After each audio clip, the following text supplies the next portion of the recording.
औज़ु बिल्लाहि मिनश शैतानिर रजीम बिस्मिल्लाहिर रहमानिर रहीम अल्हम्दुलिल्लाहि रब्बिल आलमीन वस्सलातु वस्सलामु अला सय्यिदिल अंबिया वल मुरसलीन हबीबे इलाहिल आलमीन अबुल क़ासिम मुहम्मद सल्लल्लाहु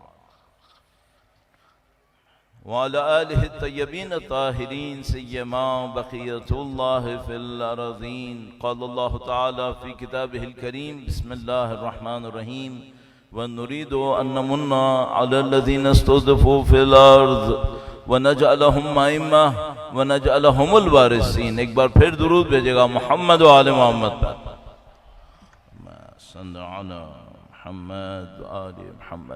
सबसे पहले खुदा मुताल के इंतहाई शुक्रगुजार हैं। परवरदिगार आलम का इंतहाई लुत्फ़ है कि उसने हमें एक ऐसे दौर में भेजा जो अहले बैत अत्हार अलैहिस्सलाम की फिक्र की, उसकी अज़मत की और उसकी ताकत की इजहार का दौर है। अल्हम्दुलिल्लाह रब्बिल आलमीन। हम एक ऐसे मकतब के मोतक़िद हैं जिसके तीन खासे हैं, जिसकी तीन निशानियां हैं। एक इल्म, दूसरा तक़वा और तीसरा अल्लाह की राह में अपने खून को और अपनी कुर्बानियों को पेश करना। खुदा का इंतहाई करम है कि जिस दौर में उसने हमें भेजा है, मुझे लगता है कि ये इस फिक्र का सुनहरी दौर करार पा रहा है। यानी मैं मुतमईन होकर आपकी खिदमत में अर्ज करूंगा कि इस वक्त जो ताकत हक के लश्कर को हासिल है, कम से कम गैबत कुबरा के अंदर कभी ये ताकत हासिल नहीं हुई थी। और अगर मैं एक जुमला आपकी खिदमत में अर्ज करूं जिसमें शायद कोई बात में मुझ पर इतराज करे तो मैं डिफेंड कर दूंगा, वो ये कि मेरा ख्याल है कि हक की तारीख में कभी अहले हक के लश्कर को ये ताकत नहीं मिली थी जो इस वक्त मिल गई है। आप अंबिया की तारीख को देखते हैं, अंबिया अकेले अकेले जिंदगी गुजारते हैं, सख्तियों को झेलते हैं, कितने लोग उनका साथ देते थे। आप अंबिया की तारीख में सख्तियां देखते हैं, माशरे के अंदर अकेले रह के काम करना देखते हैं, लेकिन खुदा ने आपको और हमें एक ऐसे दौर में भेजा है कि हक का रहनुमा अपनी जान देता है और उसकी कौम 50 दिन से ज्यादा सड़कों पर आती है उसकी हिमायत का दुनिया को यकीन दिलाने के लिए। ये कभी तारीख में नहीं हुआ था। अल्हम्दुलिल्लाह रब्बिल आलमीन। इस वक्त ये सब कुछ हमें देखने को मिल रहा है, तो इसका शुक्र बजा लाने के लिए दुरूद भेजे मोहम्मद व आले मोहम्मद।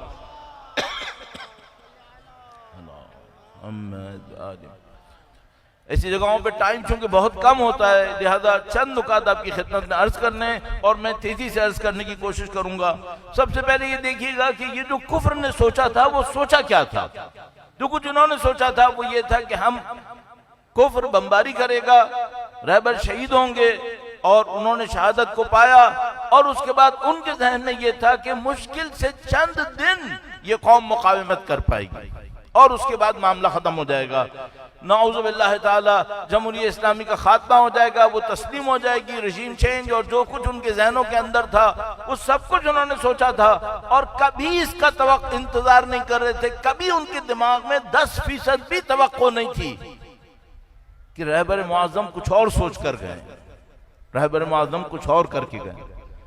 कई महीनों से कम ये नजर आ रहा था कि रहबर मुअज़्ज़म अपनी शहादत को खुद हासिल करना चाह रहा। जिस तरह वो जुम्मे की नमाज के अंदर खड़े हुए सख्त बमबारियों के जमाने के अंदर, यूं लगता था जैसे वो चाहते थे कि शहीद हो जाएं। जैसे कि उन्होंने एक बच्चे से कहा भी था कि जब उस बच्चे ने आकर कहा कि मैं दुआ करें मैं शहीद हो जाऊं, उन्होंने कहा बेटा तुम जाओ, पढ़ो, बड़े हो, अपनी सलाहियतों को परवान चढ़ाओ, दीन के काम आओ और जब सारी खिदमतें कर लो 80-90 उम्र के अंदर जाकर शहीद हो जाना। ये रहबर की जिंदगी थी। लड़कपन से लेकर अपनी शहादत तक कोई लम्हा ऐसा नहीं है जब इनका मुकाबला कुफ्र के साथ, इस्तिकबार के साथ ना हो। यानी अगर मैं आज ये सोच रहा था कि मैं अगर रहबर मुअज़्ज़म की शख्सियत को कोई टाइटल देना चाहूं तो क्या टाइटल दूंगा, तो मैं अपने जहन में टाइटल दूंगा ये खुमैनी बुत शिकन का बुत शिकन जानशीन था। ये खुमैनी बुत शिकन का बुत शिकन जानशीन था। जब इमाम खुमैनी तशरीफ लाए ईरान तो उनके लिए एक नारा लगा करता था, रूह मनी खुमैनी बुत शिकनी खुमैनी। यूं लगता है जैसे ये बुत शिकनी खामेनाई ने अपनी जिंदगी का हिस्सा बनाई हुई थी। हर दौर में किसी बुत से लड़े, हर दौर में किसी बुत को शिकस्त दी। इनकलाब से पहले शाह के बुत को और उसके हवारियों के बुत को शिकस्त देते रहे, और इनकलाब के बाद फिर जो जंग इनके ऊपर इम्पोज की गई उसके अंदर मुजाहिदत दिखाते रहे, और फिर सदारत के दौर में और सदारत के बाद विलायत फकीह के अहम मनसब के ऊपर फाइज होकर पूरी दुनिया के कुफ्र और इस्तिकबार के सामने बुत शिकनी करते रहे। ये बुत शिकनी क्या चीज है?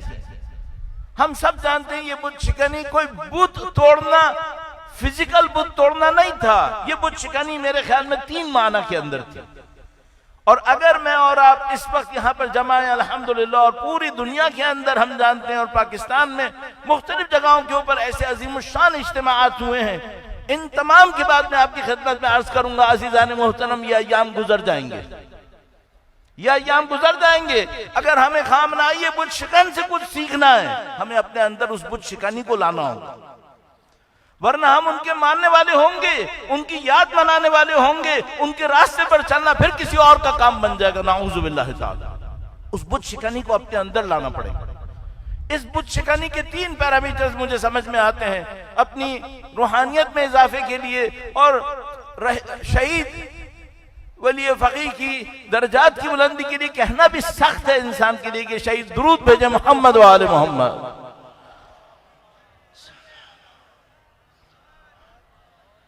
इस बुत शिकनी का पहला मरहला है कौम मायूस हो, कौम को अपनी सलाहियतों पे यकीन ना हो और ये बुत बन जाए कि हम नहीं कर सकते, और एक खुमैनी जैसा खड़ा हो और अपनी कौम को यकीन दिलाए कि तुम कतअन कर सकते हो।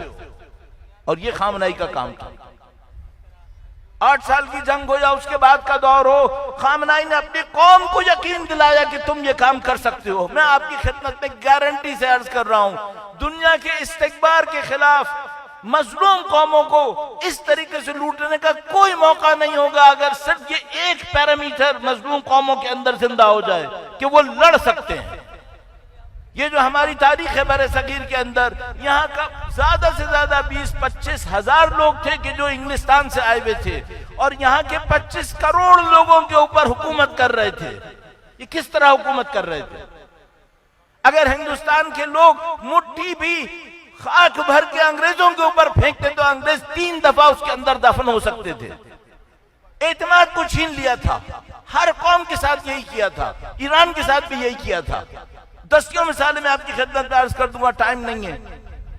खामनाई जैसे लोगों ने और खुमैनी ने ये एतमाद बहाल किया अपने कौम के अंदर कि तुम कर सकते हो, और इसका नतीजा ये हुआ कि जो टेक्नोलॉजी के अंदर डेवलपमेंट हुई, जो असलहे के अंदर डेवलपमेंट हुई, वो पूरी दुनिया सोच भी नहीं सकती थी। तो सबसे पहली चीज, अगर आप यहाँ पाकिस्तान के अंदर मौजूद हैं और रहबर के चेहरों के बाद चाहते हैं कि ये पैगाम आगे भी बढ़ता रहे, तो अपने अंदर एतमाद को इजाद करें कि आप कर सकते हैं। 50 दिन से ज्यादा गुजर गए और दुश्मन अच्छी तरह जानता है कि वो उनका कुछ नहीं बिगाड़ सके। हमें इस मंसूबा बंदी को सीखना पड़ेगा। मैं फिर अर्ज करूंगा 30वीं मर्तबा, शायद ये चेहरों का दिन खत्म हो जाएगा, ये प्रोग्राम खत्म हो जाएंगे। अगर खुदा न करे नाउज़ु बिल्लाह ताला वो एतमाद हमने नहीं सीखा, वो मानवी तरक्की हमारे अंदर नहीं आई और हम उस मंसूबा बंदी की तरफ नहीं गए, यकीन मानिए खुदा न करे नाउज़ु बिल्लाह ताला हम वो ना हो जिसने इस खून के साथ वफा न की। हमें इस खून के साथ वफा करनी पड़ेगी, जो उनकी ख्वाहिश है उसको अपने साथ पूरा करना पड़ेगा। अल्हम्दुलिल्लाह ये बुनियादी तरीन नुकात हैं जो इस वक्त हमारे सामने। अब मैं चाहूंगा और मेरा ख्याल है आप भी चाहेंगे, आप अल्हम्दुलिल्लाह इतनी बड़ी तादाद में यहाँ पर मौजूद हैं, और मैं आपको एक और दफा गारंटी से कह दूंगा बहुत सारे लोग होंगे पूरी दुनिया के अंदर जो आपके एक एक अमल को नोट कर रहे होंगे। चूंकि ये जो आप यहाँ पर मौजूद हैं शहर कराची की नुमाइंदगी के अंदर, ये लोग देख रहे होंगे इनके अंदर जज्बा कितना है, इनके अंदर इजहार कितना है, इनके अंदर इत्तेहाद कितना है, इनके अंदर यकजहती कितनी है। आपको उठकर कुछ न कुछ निशान दिखाने पड़ेंगे अपनी कौम की तरफ से। तो इस वक्त का मौका है, मैं इससे फायदा उठाते हुए आपकी इस ताकत के इजहार के लिए चंद नारों की तरफ जाऊंगा और मैं आपकी खिदमत में बस इतना अर्ज करूंगा, अपने रहबर के बहते हुए खून को सोचिएगा, उस मजलूम के खून को सोचिएगा और ये सोचिएगा ये वो मजलूम है जो आपकी सैलाब की मुश्किल को भी याद करता था तो रोता था, ये किस तरीके से जुम्मे के खुतबे में पाकिस्तानी अवाम की सैलाब की मुश्किल को याद करके रोता था। हमारे दिल अंदर से खून है, लेकिन हम दुश्मन के सामने आंसू नहीं बहाएंगे ताकि दुश्मन ये न समझे कि हम कमजोर पड़ गए। और सबसे पहले इस दुश्मन को जो अपने आप को पर्दों के पीछे छुपाता है, तहजीबों के नाम पे छुपाता है, हम इसके चेहरे से नकाब को उतार कर दिखाएंगे। हम तुम्हें पहचानते हैं, तुम रहबर के कातिल हो। मुर्दाबाद मुर्दाबाद। ये वो कातिल है जिसने रहबर को कत्ल किया, शहीद किया है। ये चाहेंगे कि अपने आप को छुपा लें, ये कभी नहीं छुप पाएंगे। ये हम लोग जानते रहेंगे। हमने और अपनी जिंदगी भर रहबर को देखा था, हम उनके आशिक थे, हम उनके मानने वाले थे। हम इसको अपने कब्रों में लेकर जाएंगे और अपने बच्चों को सिखा के यहाँ से उठेंगे एक बार फिर पूरी ताकत के साथ। मुर्दाबाद मुर्दाबाद। और इसके साथ जो खड़ा था, जो इस जुर्म के अंदर शरीक है और यकीनन अपनी कब्रों के अंदर जाने वाले हैं। ये अमेरिकी निजाम अपनी आखिरी सांस ले रहा है। ये इस्राएली निजाम तकरीबन खत्म हो चुका है। रहबर का खून इन सबको दफना देगा। इस्राएल के खिलाफ बोलेंगे मुर्दाबाद मुर्दाबाद मुर्दाबाद मुर्दाबाद। इनकी ख्वाहिश क्या थी? इनकी ख्वाहिश ये थी कि खामनाई को शहीद कर देंगे, उनके साथ मुख्तलिफ साथियों को बावफा को शहीद कर देंगे, पूरी दुनिया से मुकावमती तंजीमों को खत्म कर देंगे और पूरी दुनिया से जो मुर्दाबाद के नारे लग रहे थे ये खत्म हो जाएंगे। मेरा शहीद शहीद हो गया, लेकिन वो अपने खून की तासीर हमें देकर गया है। वो जिंदा रहेगा और ये सब मर जाएंगे। मुर्दाबाद मुर्दाबाद। और हम पूरी दुनिया को सिखाएंगे, पूरी दुनिया को सिखाएंगे। हमने बुत शिकनी सीखी है, खामेनाई से सीखी है, खुमैनी से सीखी है, और इस बुत शिकनी को अपनी नस्लों को सिखाएंगे। इसकी बुनियाद तौहीद के ऊपर है। हम उन्हीं तमाम नारों को जिंदा रखेंगे जिनको खुमैनी और खामेनाई ने अपनी जानों और अपने खून के जरिए से जिंदा रखा। और मैं उन तमाम नारों को जमा करने की कोशिश करूंगा। नारे तकबीर, नारे तकबीर, नारे रिसालत।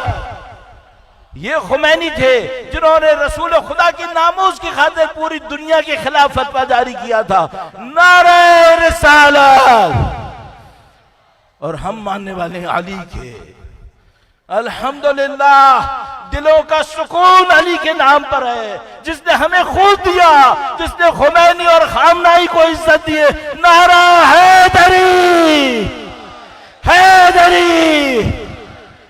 हम सैयदुल शुहदा के लश्कर के खुमैनी सैयदुल शुहदा का नाम लेकर कहते थे ये जो हाथ सीनों पे लगते हैं ये इस्तकबार के मुंह पर तमाशा है। हम सब मिलकर पूरी दुनिया को बताएंगे, ना तुम पहले बिठा सके थे ना अब बिठा सकोगे। हुसैनियत हुसैनियत। और जो पर्दों के पीछे छुपे हुए थे, यजीदियत का नाम लेने की कोशिशें कर रहे थे, अब मुंह छुपाते फिर रहे हैं। हम पहले भी कहते थे, अब भी कह रहे हैं और कहते रहेंगे। यजीदियत यजीदियत। इन सब के पीछे एक इज्जत है, इन सब के पीछे हम खून बहाएंगे, बेइज्जती नहीं लेंगे। किससे सीखा है? उस इमाम हुसैन से जो मैदान करबला में अकेले खड़े होते हैं और पूरी दुनिया को एक नारा दे जाते हैं हम जैसे कमजोरों को कि देखो कभी कुफ्र के सामने सर मत झुकाना, कभी निफाक के सामने सर मत झुकाना, इज्जत के लिए सब कुछ करना चाहे खून बह जाए। और हम सैयदुल शुहदा के उसी नारे को दोहराएंगे जिसको अल्लाह दोहराते थे, जिसको पूरी दुनिया की आजाद कौमें दोहराती थी। और सैयदुल शुहदा का नारा हमें याद है हाथ मिन नज़िल्ला, है हाथ मिन नज़िल्ला। अल्हम्दुलिल्लाह, खुदा आपकी सादतों में और इजाफा फरमाए, आपकी ताकतों में और इजाफा फरमाए, आपकी राह में और इजाफा फरमाए। अल्हम्दुलिल्लाह, ये पैगाम जिंदा रहेंगे। हम मर भी जाएंगे तो ये जिंदा रहेंगे। ये हमारी बच्चियां और ये हमारी खवातीन हैं जो हमारी नस्लों की तरबियत कर रही हैं। और ये पाकिस्तान शाहिद है। जहां मुश्किल का वक्त आता है ये खवातीन अपने लिए सब कुछ कुर्बान करती हैं, जैसे ईरान की कौम इस वक्त सब कुछ कुर्बान कर रही है। आखिर में जाकर मेरा दिल चाह रहा है एक दफा फिर उस लाइन दुश्मन को लान करने के लिए जिसने रहबर को हमसे छीना है, और उसको बताने के लिए कि तू नहीं छुप पाएगा, मिलकर नारा लगाते हैं मुर्दाबाद मुर्दाबाद। मेरे भाई यहाँ पर खड़े हैं और इसकी निशानी है कि मेरे पास वक्त खत्म हो गया, लेकिन मैं एक नारे की आपसे ख्वाहिश करूंगा, ये सब का सब इमाम ज़माना के लिए, ये सब फर्जंदे फातिमा के इंतजार के लिए है। जो खुमैनी ने किया, जो खामनाई ने किया, जो इनके मानने वालों ने जाने दी, सारे जिस्मों के टुकड़े हो गए और वो खामनाई आखिरी वक्त तक अपनी मुट्ठी को मजबूती से थामे रहा। ये सब का सब वक्त के इमाम के लिए।